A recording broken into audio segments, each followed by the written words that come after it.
सो देखिए things to be prepared, जैसे कि मैंने आपको बताया रीवैल्यूएशन अकाउंट बनाने पड़ते हैं which is also known as profit and loss adjustment account, partners capital और करंट अकाउंट। हम यहाँ पे थे पार्टनर्स कैपिटल और करंट अकाउंट जब भी दिए रहेंगे क्वेश्चन में, इसका मतलब firm is following a fix capital method. तो जब भी करंट और कैपिटल दोनों दिया तो आप करंट अकाउंट बनाइए और कैपिटल अकाउंट डायरेक्टली आप ट्रांसफर कर दीजिए किसके अंदर, लायबिलिटी साइड में। तीसरी चीज जो बनानी होती है इसके अंदर हमें बनाना पड़ता है cash and bank account. Basically ये तीन चीजें बनानी होती है, लेकिन कभी कभी कितने लोग क्या करते हैं, गुडविल अकाउंट भी बनाते हैं।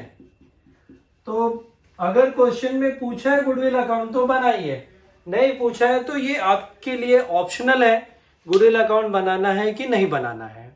मेनली ये तीन अकाउंट तो बनाने आपके लिए काफी जरूरी है, दैट इज रीवैल्यूएशन और पीएनएल एडजस्टमेंट अकाउंट, या तो आप क्या दूसरा आपका है पार्टनर्स कैपिटल अकाउंट और तीसरा आपका है cash bank account. Goodwill account is an optional, अगर क्वेश्चन में पूछा तो बनाइए, नहीं पूछा तो नहीं बनाइए, डिपेंड्स ऑन यू।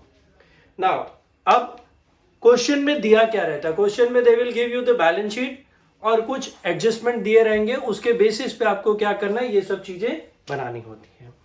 अब हम देखने जा रहे हैं कि ऐसे कौन कौन से स्टेप्स हमें फॉलो करने पड़ेंगे टू सॉल्व दिस प्रॉब्लम। तो अभी का जो इंपॉर्टेंट पार्ट यहां से शुरू होता है, steps to solve the problem. Problem solve करने के स्टेप क्या क्या हैं। सो सबसे पहला जो है स्टेप 1, फॉर्मेट वगैरह बनाने के बाद सबसे पहला आपको क्या करना पड़ेगा, you'll have to calculate the ratio। Format बना लिए, फॉर्मेट बनाने के बाद सबसे पहला पार्ट आपको क्या करना पड़ेगा, ratio calculation. This is the important thing जो कि स्टूडेंट्स इग्नोर कर देते हैं। अब एडमिशन ऑफ पार्टनर में कौन कौन से रेशियो हमें कैलकुलेट करने पड़ते हैं, तो इसमें सबसे पहला जो रेशियो रहेगा आपके पास होना चाहिए ओल्ड रेशियो, दूसरा जो होना चाहिए वो न्यू रेशियो, और तीसरा जो होना चाहिए sacrificing ratio. Sacrificing ratio, I repeat once again, हमें कौन कौन से रेशियो कैलकुलेट करने पड़ेंगे, old ratio, new ratio and sacrificing ratio. अब ओल्ड रेशियो तो क्वेश्चन में ही मिल जाएगा आपको, जो क्वेश्चन में रेशियो दिया रहेगा that will be the old ratio only. New ratio या तो क्वेश्चन में दे सकते हैं या तो वी हैव टू कैलकुलेट, दोनों चीजें होती हैं, या तो क्वेश्चन में देंगे या तो आपको क्या करना पड़ेगा, कैलकुलेट करना पड़ेगा। आपको क्वेश्चन प्रॉपर्ली रीड करना है कि रेशियो दिया है कि नहीं दिया है, और sacrificing ratio we have to calculate. Sacrificing ratio हमें कैलकुलेट करना पड़ता है। Repeat once again students, old ratio is given, new ratio either given, either we have to calculate, और sacrificing ratio always we have to calculate।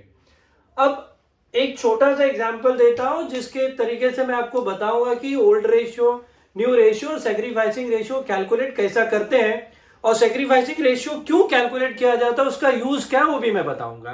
क्योंकि आप calculate तो कर लोगे सैक्रिफाइसिंग रेशियो, लेकिन आपको पता ही नहीं चलेगा कि सैक्रिफाइसिंग रेशियो का यूज क्या है, उसको कहां पे यूज करना है, तो कोई मतलब नहीं रहेगा। अब आप देखिए एक एग्जाम्पल देता हूं, वो एग्जाम्पल के तरीके से हम देखेंगे ओल्ड रेशियो, न्यू रेशियो और सैक्रिफाइसिंग रेशियो का कैलकुलेशन क्या होगा। तो एग्जाम्पल देखिए यहाँ पे, जैसे suppose A and B are partners, A और बी पार्टनर है, वो जो रेशियो शेयर करते हैं 3:2, उन्होंने C को एडमिट किया, C इज एडमिटेड, और C को उन्होंने बोला कि हम आपको 1/5 शेयर देंगे। C को उन्होंने बोला हम आपको 1/5 शेयर देंगे फर्म में। तो अब ओल्ड रेशियो, न्यू रेशियो कैसा कैलकुलेट किया जाए, तो देखिए पार्टनर कौन कौन से हैं। सबसे पहला तो पार्टनर है ए पार्टनर है, बी पार्टनर है, सी। हमें रेशियो कौन कौन से कैलकुलेट करने पड़ेंगे? ओ आर मतलब ओल्ड रेशियो, एन आर मतलब न्यू रेशियो, और एस आर के लिए मैं एस आर सेक्रीफाइसिंग रेशियो के लिए लिखता हूं। तो अब कैलकुलेशन देखिए क्या करना है स्टूडेंट। जब भी ऐसा दिया रहेगा तो आप बिजनेस के प्रॉफिट को 1 समझिए कि पूरे बिजनेस का प्रॉफिट 1 है, उसमें से जो सी एडमिट हुआ उसको हमने 1/5 दिया, तो 1 माइनस 1/5 जो मिलेगा which is 4/5 which is balance for old partner.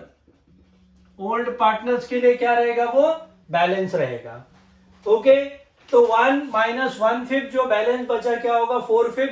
This will be the balance for the old partner. अब यहां पे देखिए ए और बी, तो ए का ओल्ड रेशियो क्या है चेक करिए आप। व्हाट इज द ए का ओल्ड रेशियो? 3:2 मतलब 3/5। बी का 2/5। और जो बैलेंस रेशियो बचा है, बैलेंस रेशियो क्या था देखिए 4/5, और यहां पे भी 4/5। अब कुछ करना नहीं है, जस्ट आप यहां पे इसको मल्टीप्लाइड कर दीजिए। 4 इंटू 3 12/25, 4 इंटू 2 8/25। और सी का तो हमने बताया ही है, सी को क्या रेशियो दिया हमने? 1/5। लेकिन ध्यान रखिए सभी के डिनोमिनेटर आपको इक्वल कर देने हैं। डिनोमिनेटर इक्वल करने के लिए आपको अप एंड डाउन यहाँ 5 से मल्टीप्लाइड करना पड़ेगा, तो आपको मिल जाएगा 5/25। तो दोस्तों ये जो रेशियो मिला आपको, दिस रेशियो 12/25, 8/25, 5/25, ये आपका हो गया क्या? New ratio. तो यहां पे देखिए ओल्ड रेशियो इज 3/5, 2/5। सी तो ओल्ड में था नहीं। न्यू रेशियो यहां पे मिल गया 12/25, 8/25, 5/25। ये हो गया न्यू रेशियो। और सेक्रीफाइसिंग रेशियो, वैसे सेक्रीफाइसिंग रेशियो कैलकुलेट करने का फॉर्मूला होता है old ratio minus new ratio, लेकिन आपको इतना लॉन्ग वे से जाने की जरूरत नहीं है। शॉर्टकट में जो ओल्ड रेशियो होता है वही सेक्रीफाइसिंग रेशियो होता है। कहने का मतलब ये 3/5 और 2/5 जो रहेंगे वही आपके क्या हो जाएंगे? Sacrificing ratio. Sacrifice old partner करते हैं, new partner will not make the sacrifice, क्योंकि नया पार्टनर तो अभी एडमिट हुआ तो सेक्रीफाइस कहां से करेगा? ओके, तो sacrificing ratio is always belonging to the old partner. तो दोस्तों ये तरीका होता है जिसके हिसाब से हम क्या कैलकुलेट करते हैं? रेशियो। तो ये 3 रेशियो कंपलसरी है, old ratio, new ratio, sacrificing ratio. और जैसे कि मैंने आपको बताने वाला था कि सेक्रीफाइसिंग रेशियो कैलकुलेट क्यों किया जाता है। Sacrificing ratio is calculated to divide the goodwill which is brought by the new partner. Okay, the goodwill which is brought by the new partner will be divided among the old partners in their sacrificing ratio. उसके लिए हमको sacrificing ratio की जरूरत पड़ती है। फिर new ratio और old ratio की क्या जरूरत होगी, जैसे आगे जाएंगे मैं आपको बताता हूं।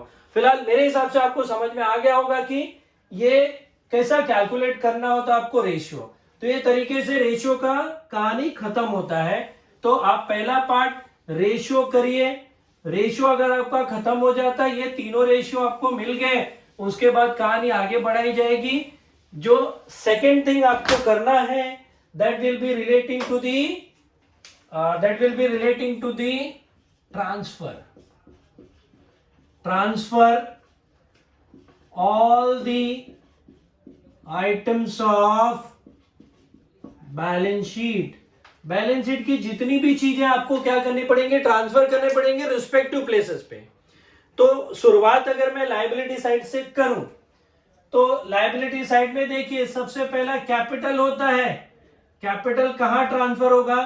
Capital will be transfer to the capital only. Capital will be transfer to the capital account. दूसरा होता है उसके अंदर रिजर्व्स। तो रिजर्व्स कहां ट्रांसफर होगा? That is reserves and surplus. Reserves and surplus will be transfer to the capital account only. फिर तीसरी चीजें जो लायबिलिटीज होती, अदर लायबिलिटी जैसे क्रेडिटर्स हुआ, बिल्स पेबल हुआ, बैंक लोन हुआ, ये सब कहाँ चीजें ट्रांसफर होंगी, वो लायबिलिटी साइड में ही ट्रांसफर होंगी। ओके, नाउ उसके बाद ये तो आपका हो गया कौन सा, लायबिलिटी साइड का। अगर मैं असेट साइड की बात करूं तो असेट साइड में आपको क्या करना होगा, ऑल असेट कहां पे ट्रांसफर होगा, वही असेट में ही ट्रांसफर होगा। मैं ये क्यों बता रहा हूं, क्योंकि स्टूडेंट वहां कंफ्यूज होते हैं किसको किधर ट्रांसफर करें। फिर जो कैश बैंक होगा आपका, कैश बैंक, कैश हो या बैंक हो, वो कहां पे ट्रांसफर होंगे, आपके कैश बैंक अकाउंट में। कैश बैंक अकाउंट में आपको उसे क्या करना है, ट्रांसफर करना है। अब कभी कभी चीजें आती हैं, जैसे आपको दिखेगा पीएनएल अकाउंट, असेट साइड में पीएनएल अकाउंट दिखेगा, असेट साइड में पीएनएल अकाउंट दिखा उसका मतलब होता है लॉस। तो वो आपको कहां पे ट्रांसफर करना पड़ेगा, आपको क्या करना पड़ेगा, divide among the partner, divide among the partner, और उसको भी आपको कहां पे ट्रांसफर करना पड़ेगा, कैपिटल अकाउंट में। तो ये ट्रांसफर वाला पार्ट हो गया आपका। तो पहला रेशियो, दूसरा ट्रांसफर, और तीसरी चीज आपको किसमें जानी पड़ती है, step number 3 will be relating to the adjustments. Adjustments, अब अलग अलग टाइप के एडजस्टमेंट होते हैं जिससे हमें क्या करना पड़ेगा, डील करना पड़ेगा। तो देखिए ये सिस्टमेटिक तरीके से अगर आप करोगे तो समझ लो आपको 3-4 मार्क्स तो यहां तक ही मिल जाएंगे, ट्रांसफर करने तक ही। रेशियो निकालिए और सबके प्रॉपर वर्किंग नोट करिए। क्या हो गया, अगर आपने वर्किंग नोट किया, कभी गलती हो गई आपसे मेन जगह पे जाके लिखने से, एग्जामिनर कभी कभी वर्किंग का भी आपको मार्क्स दे देते हैं, आधा मार्क्स भी दिया तो that is to be converted into 1 marks. तो हमारे लिए एक एक मार्क्स इंपॉर्टेंट है, उसके लिए ध्यान रखिए, ये स्टेप आप पहले फॉलो करिए। अब मैं जो आपको बताने जाने वाला हूं वो पूरा का पूरा एडजस्टमेंट से डील करने वाला हूं। तो एक एक एडजस्टमेंट में पिकअप करता हूं और आपको बताते चले जाता हूं कि कौन कौन से एडजस्टमेंट होते हैं, उसका डीलिंग कैसा करना है, ये सब चीजें आपको क्या करनी है, ध्यान में रखनी है। तो आ जाइए, अभी मैं जो बताने वाला हूं स्टेप 3, और स्टेप 3 आपका क्या रहने वाला है, लास्ट स्टेप रहने वाला है for each and everything, that will be the adjustments. So सबसे पहला एडजस्टमेंट जो आपको मिलेगा उसके अंदर, सबसे फर्स्ट एडजस्टमेंट, क्वेश्चन में ऐसा बोलेंगे, new partner brings capital in the firm. नया पार्टनर कैपिटल लेके आ रहा है पार्टनरशिप फर्म में, नया पार्टनर कैपिटल लेके आ रहा है पार्टनरशिप फर्म में। तो सबसे पहले आप इसका जर्नल एंट्री समझिए, पैसा लेके आ रहा है तो cash bank account will be debited to new partners capital, cash bank account will be debited to new partners capital account. Simple, जो भी अमाउंट रहेगा आप वो अमाउंट लिख दीजिए। अब इसकी पोस्टिंग कैसा करना रहेगा, आपको कैश बैंक अकाउंट में डेबिट साइड में जाके लिखना है अपोजिट नेम, जो भी नए पार्टनर्स का नाम रहेगा कैश बैंक अकाउंट में डेबिट में जाके लिख देना है 2। और दूसरी चीज तो आपको मालूम है, कैपिटल अकाउंट में क्या करना पड़ेगा आपको, क्रेडिट। तो ये तो एडजस्टमेंट रहेगा ही रहेगा। जो आपको क्या रखना, ध्यान में रखना है कि कैश बैंक में डेबिट हो जाएगा, नए पार्टनर्स के कैपिटल अकाउंट में क्या हो जाने वाला है, ये क्रेडिट हो जाने वाला है। अब जो दूसरा एडजस्टमेंट रहता है, जो इंपॉर्टेंट एडजस्टमेंट रहता है, सबसे बड़ा adjustment which is relating to the goodwill. तो गुडविल में ऐसा स्पेसिफिक नहीं है कि यही एडजस्टमेंट होगा, उसमें अलग अलग तरीके होते हैं, अलग अलग चीजें होती हैं। तो अभी जो एडजस्टमेंट गुडविल का मैं डील करने वाला हूं, क्या क्या सिचुएशंस हो सकती है, कौन कौन से टाइप के एडजस्टमेंट आ सकते हैं, वो हम देख रहे हैं। तो एडजस्टमेंट में ऐसा होता है, the second adjustment is your goodwill adjustment. Goodwill adjustment. अब गुडविल एडजस्टमेंट में पहला चीज आपको ध्यान रखना है कि न्यू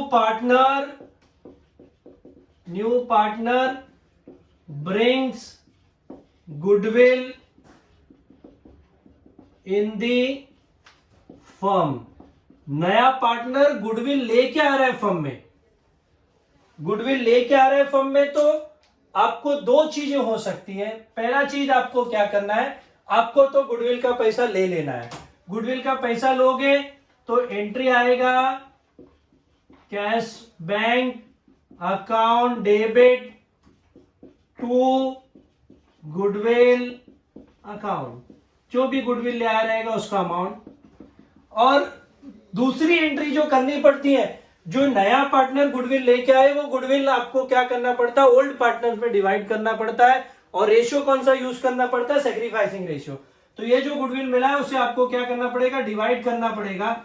उसके लिए एंट्री होता है goodwill account debit to old partners capital account.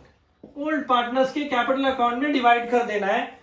आपको इंपॉर्टेंट चीज यहां पे जो याद रखना है, जो गुडविल डिवाइड होगा उसके लिए आपको सैक्रिफाइसिंग रेशियो की जरूरत पड़ती है। तो जैसे सैक्रिफाइसिंग रेशियो मैंने आपको बताया था, स्टेप 1 में ही हमने कैलकुलेट कर लिया था सैक्रिफाइसिंग रेशियो। तो ऑलवेज जो गुडविल डिवाइड होगा वो आपको सैक्रिफाइसिंग रेशियो में डिवाइड करना है, याद रखना। नहीं तो कभी कभी यहाँ पे कंफ्यूजन होता है कौन से रेशियो में डिवाइड करें, तो आपको क्या याद रखना है, सैक्रिफाइसिंग रेशियो में उसे डिवाइड करना है। अगर आपको याद नहीं होता है तो ये एंट्री याद रखने के लिए एक शॉर्टकट फॉर्मूला मैं आपको समझाता हूं। आप ऐसा याद रखिए, सीजी गो सैक, तो याद रहेगा। सीजी से cash to goodwill, goodwill to old partner, sac stand for your sacrificing ratio. तो इसमें आप ये याद हो जाएगा। आप क्या याद रखिएगा, जब भी नया पार्टनर गुडविल लेके आ रहा है कैश में, तो आपको एंट्री कौन सी करना है, CG go sac, cash to goodwill, goodwill to old partners in a sacrificing ratio. अब इसके अंदर क्या होता है, जो नया पार्टनर गुडविल लेके आता है, नया पार्टनर गुडविल लेके आता है, तो old partner wants to withdraw the goodwill. Old partner wants to withdraw goodwill, वो गुडविल बिजनेस से निकाल लेना चाहते हैं, गुडविल अपने पास लेके जाना चाहते हैं, कोई प्रॉब्लम नहीं है। ओल्ड पार्टनर्स अगर गुडविल विड्रॉ करना चाहते हैं, मतलब पैसा फर्म से निकालने वाले, तो फर्म उनको पेमेंट करने वाला है, तो आप एंट्री क्या कर दोगे, old partners capital account debit to cash bank, that's it.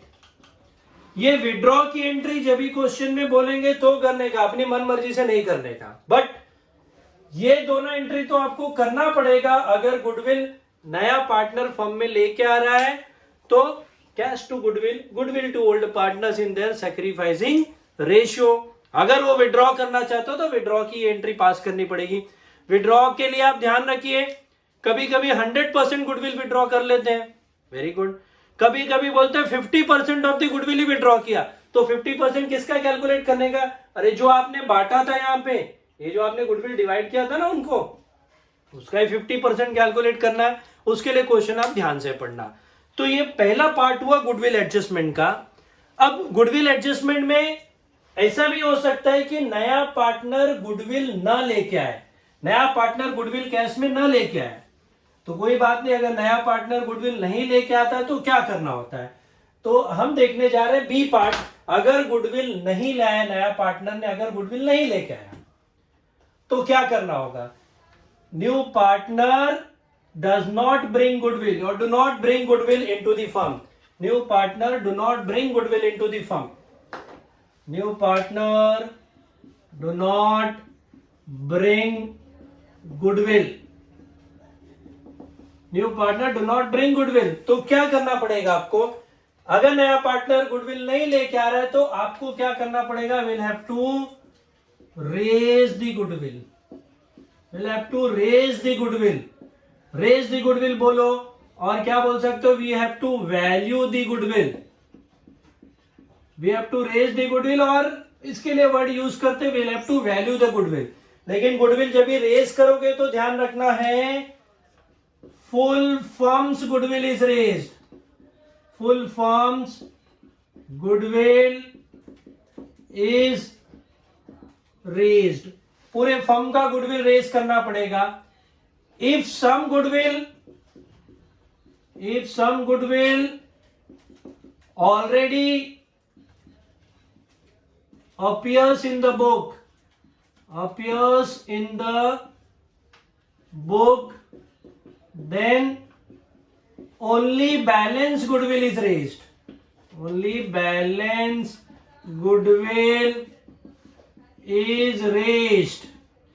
Problem क्या है ये मुझे मालूम है, आपको नहीं समझा होगा कि सर पूरा फर्म का गुडविल रेज कर दिया हो तो बराबर है। आप ये बता रहे हो कि अगर कुछ गुडविल फर्म में दिया गया रहेगा, if some goodwill already appears in the book, तो आप बोलते हो ओनली बैलेंस गुडविल रेज। हमें कैसा पता चलेगा? आप क्वेश्चन पढ़िए।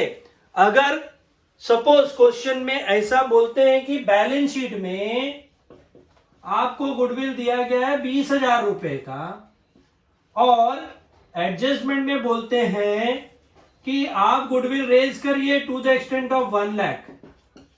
आई repeat once again, balance sheet में गुडविल दिया गया है 20,000 का, और आपको बोलते हैं एडजस्टमेंट में कि 1 लाख का गुडविल आप क्या करिए, रेज करिए। तो मैंने क्या बोला, if goodwill already appears in the book then only balance goodwill is raise. तो बुक में कितना अपीयर हो रहा है, 20,000 का, और वो बोल रहे हैं 1 लाख रुपए का रेज करो। तो ऑलरेडी 20,000 तो है, तो मुझे कितना रेज करना पड़ेगा, 1 लाख माइनस 20,000, ओनली 80,000 का गुडविल मुझे रेज करना है। ये ध्यान देना। तो ये चीजें आप सिर्फ दिमाग में रखिए, मैं इसे हटा दे रहा हूं यहां से। अब गुडविल अगर रेज करेंगे तो what will be the entry, what will be the entry? Goodwill raise करने का एंट्री है goodwill account debit to old partners capital account, goodwill account debit to old partners capital account. उसके लिए ratio कौन सा लगता है? Ratio very important. जब भी रेज करोगे तो ओल्ड रेशियो, जब भी रेज करोगे तो ओल्ड रेशियो लगेगा। ओके, तो गुडविल रेज करने की entry goodwill account debit to old partners, ratio कौन सा, ओल्ड रेशियो। अब कभी कभी ऐसा भी बोलते हैं कि गुडविल आप क्या करिए, राइट ऑफ करिए। गुडविल रेज करने के बाद राइट ऑफ कर दीजिए। राइट ऑफ करने का एंट्री करना होगा तो all the partners capital account, all the partners capital account to goodwill. अब ऑल द पार्टनर्स बोला तो सभी पार्टनर आ जाएंगे, जो ओल्ड थे वो भी और जो नया पार्टनर आया वो भी। जैसे ए और बी पहले थे और सी आया, तो A B C to goodwill. और मजे की बात यहाँ पे आपको क्या ध्यान रखना पड़ेगा, कौन सा रेशियो लगेगा, ratio will be new ratio. Okay, तो गुडविल में जब भी नया पार्टनर गुडविल नहीं लेके आ रहा है तो आपको गुडविल क्या करना पड़ता है, रेज करना पड़ता है। रेज करने के रूल याद रखना पड़ेगा, आइदर गुडविल रेज करना है या तो वैल्यू करना है। पूरे फर्म का गुडविल रेज करना है। If some goodwill already appears in the books तो only balance goodwill is raised. अगर कुछ गुडविल ऑलरेडी है बुक में तो आपको सिर्फ बैलेंस गुडविल ही क्या करना है, रेज करना है। गुडविल रेज करने के entry goodwill account debit to old partners, ratio कौन सा लगेगा, ओल्ड रेशियो। और अगर उन्होंने बोला गुडविल राइट ऑफ करो तो all the partners including new partner also to goodwill, ratio कौन सा लगेगा, न्यू रेशियो। तो दोस्तों ये दो टाइप के एडजस्टमेंट आपको गुडविल में हो सकते हैं, या तो नया पार्टनर गुडविल लेके आएगा या तो नहीं लेके आएगा। लेके आएगा तो क्या करना, नहीं लेके आएगा तो क्या करना है। इसके लिए जो भी क्वेश्चन रहेगा आप ध्यान से पढ़िए कि गुडविल लेके आया कि गुडविल नहीं लेके आया, और कौन से रेशियो कहां पे यूज करने हैं, that will be the very important part. अब ये गुडविल एडजस्टमेंट के बाद तीसरा और इंपॉर्टेंट और इजी एडजस्टमेंट जो 101% तो एग्जाम में रहता ही है, ऐसा नहीं कि एग्जाम में नहीं रहता, ये भी एग्जाम में रहता है, बट वो एडजस्टमेंट स्टूडेंट्स को काफी आसान लगता है, इसके लिए मैं बोल रहा हूं। जो गुडविल है, द थर्ड एडजस्टमेंट जो है, third adjustment is relating to your revaluation, which is called as your revaluation adjustments. Revaluation कहने का मतलब असेट और लायबिलिटी का हमको क्या करना पड़ेगा, नया वैल्यू लिखना पड़ेगा। अरे अपनी मनमर्जी से नया वैल्यू नहीं लिखना है, आप एडजस्टमेंट में पढ़ो क्या दिया है नया वैल्यू, और आप उसको बैलेंस शीट से कंपेयर करो। या तो नया वैल्यू कम होगा या तो नया वैल्यू ज्यादा होगा, उसका इंपैक्ट आपको दिखाना पड़ेगा किसके अंदर, रीवैल्यूएशन अकाउंट में। और मैं पहले बता चुका हूं कि एडजस्टमेंट के दो इफेक्ट आपको देने हैं। तो चलिए यहां पे देखते हैं क्या क्या हो सकता है। सबसे पहले असेट से रिलेटेड देखते हैं। इफ असेट का वैल्यू इंक्रीज हो गया, असेट का वैल्यू क्या हो गया, बढ़ गया। असेट का वैल्यू बढ़ गया तो ये बहुत अच्छी बात है, ये फायदे वाली बात है। अगर असेट का वैल्यू बढ़ गया तो वो पर्टिकुलर असेट में आपको क्या करना, ऐड कर देना जितने से वैल्यू बढ़ा है। और सेकेंड इफेक्ट कहां जाता है आपके, रीवैल्यूएशन अकाउंट में सबसे इंपॉर्टेंट चीज है साइड। कौन सी साइड लिखना रहेगा, क्रेडिट साइड। रीवैल्यूएशन एडजस्टमेंट में क्रेडिट साइड। सिंपल, असेट का वैल्यू बढ़ा तो वो पर्टिकुलर असेट में तो ऐड कर दोगे आप जितने से वैल्यू बढ़ा है। फिर क्या करना आपको, रीवैल्यूएशन अकाउंट में कौन सी साइड लिखना है, क्रेडिट साइड। कौन सा अमाउंट लिखना है, जितने से वैल्यू बढ़ा। एग्जाम्पल, जैसे सपोज बैलेंस शीट में वैल्यू 1,00,000 है और एडजस्टमेंट में बोलते हैं इसकी वैल्यू कर दो 1,20,000, तो वैल्यू बढ़ा कितने से, 20,000 से। तो ये 20,000 आपको इधर प्लस कर देना पड़ेगा बैलेंस शीट में, और ये 20,000 का सेकंड इफेक्ट आपको दिखाना पड़ेगा किसके अंदर, रीवैल्यूएशन अकाउंट में क्रेडिट साइड। अब ऐसा जरूरी तो है नहीं कि असेट का वैल्यू बढ़ेगा, असेट का वैल्यू क्या हो सकता है, कम भी हो सकता है।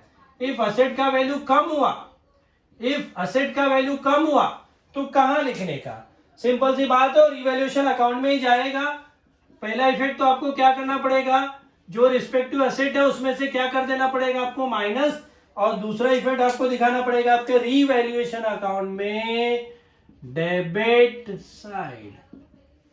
Very good. तो वेरी सिंपल, असेट वैल्यू बढ़ा, revaluation account credit, asset value कम हुआ, revaluation account debit. Second effect आपको मालूम है, और रिस्पेक्टिव असेट में प्लस माइनस जो करना है वो आप उस तरीके से करोगे। अब इसके बाद नेक्स्ट आता है आपका लायबिलिटीज। लायबिलिटीज, अगर लायबिलिटीज का वैल्यू बढ़ गया, लायबिलिटीज का वैल्यू बढ़ गया, लायबिलिटीज का वैल्यू बढ़ गया, तो ये तो हमारे लिए नुकसान है। पहले मुझे कम पेमेंट करना था, अभी तो मुझे ज्यादा पेमेंट करना पड़ेगा, तो मेरे लिए नुकसान है। कोई भी नुकसान होगा रीवैल्यूएशन अकाउंट में डेबिट साइड में लिखना है आपको।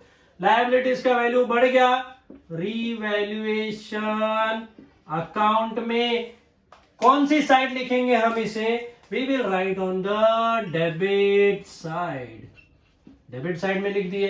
फिर ऐसा भी हो सकता है कि लायबिलिटीज का वैल्यू कम हो गया, कोई बोले कि भाई हमें इतना पैसा नहीं चाहिए आपसे, लायबिलिटीज का वैल्यू कम हो गया।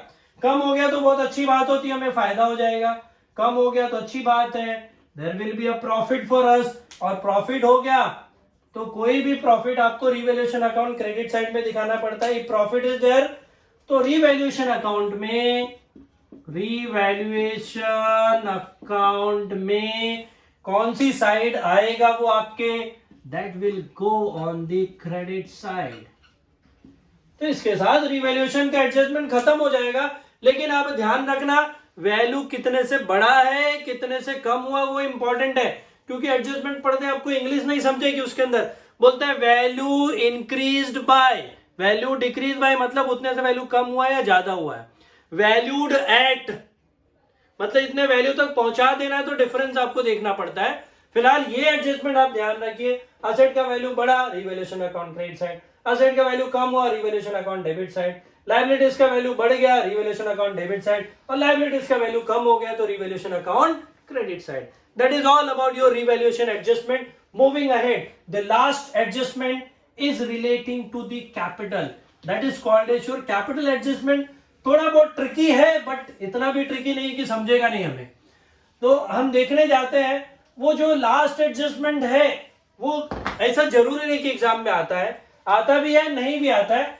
तो एडजस्टमेंट को मैं ये तरीके से बोलता हूं, फॉर न्यूज। फॉर न्यूज मतलब 4 नई खबरें। 4 नई खबरें मतलब क्या, जब भी नया पार्टनर नए फर्म में चाहता है कि उसका नया कैपिटल उसके न्यू रेशियो में हो। चार चीजें हो गई ना, जब भी नया पार्टनर नए फर्म में अपना नया कैपिटल चाहता है न्यू रेशियो में, that is called as your four news. तो वो एडजस्टमेंट आपको कहलाता है कैपिटल एडजस्टमेंट। हमें कैसे पता चलेगा एग्जाम में कि वो कैपिटल एडजस्टमेंट है? वहां दिया गया रहेगा, partners wants their new capital in the new ratio. Partners wants their new capital in the new ratio, that is nothing but the capital adjustment. वो कहलाएगा आपका कैपिटल एडजस्टमेंट। तो चलिए देखते हैं कैपिटल एडजस्टमेंट क्या क्या कर सकते हैं हम इसके अंदर। कैपिटल एडजस्टमेंट में when new partner want the new capital in the new firm in the new ratio, that is to be called as your capital adjustment.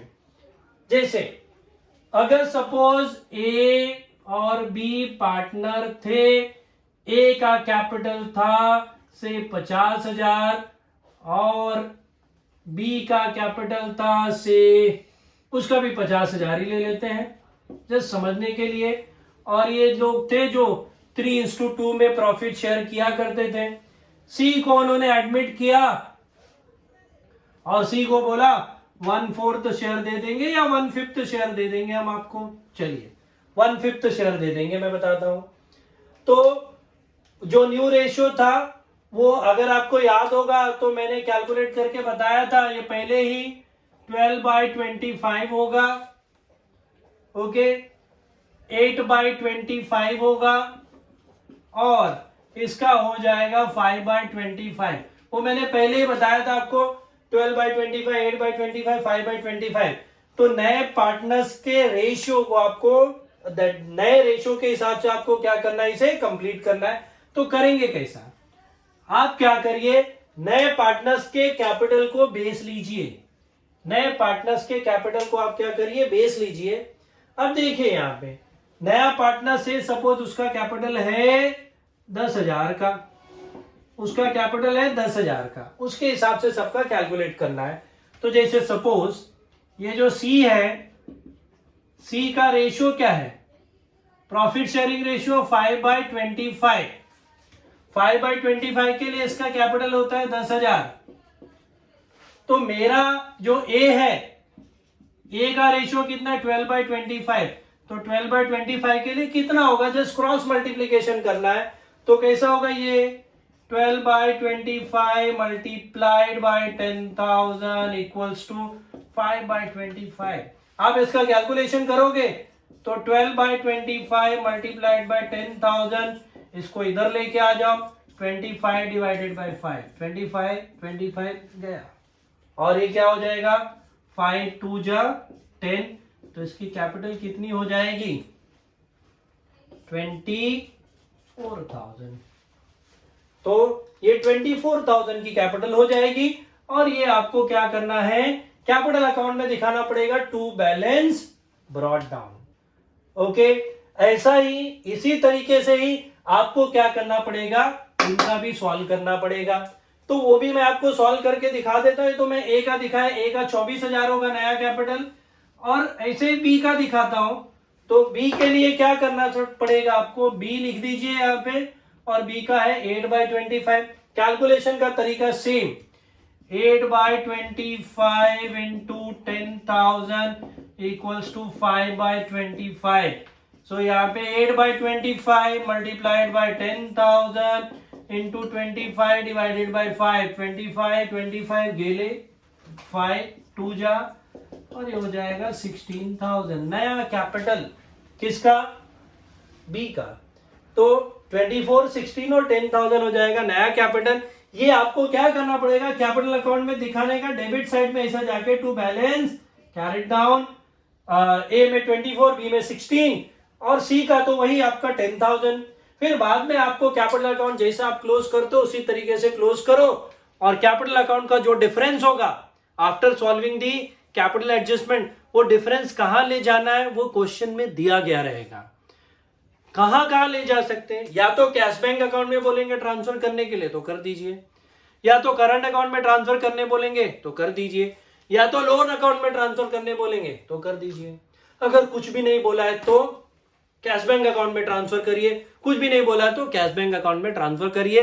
तो that is all about your capital adjustment.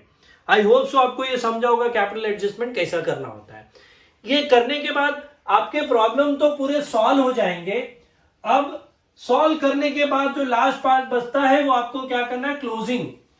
तो closing कैसा कैसा करना है, क्या करना है, वो आपको ध्यान रखना, how to close that thing. सबसे पहला आपको क्लोज करना पड़ेगा रीवैल्यूएशन अकाउंट। आप क्या करिए, रीवैल्यूएशन अकाउंट को क्लोज करिए।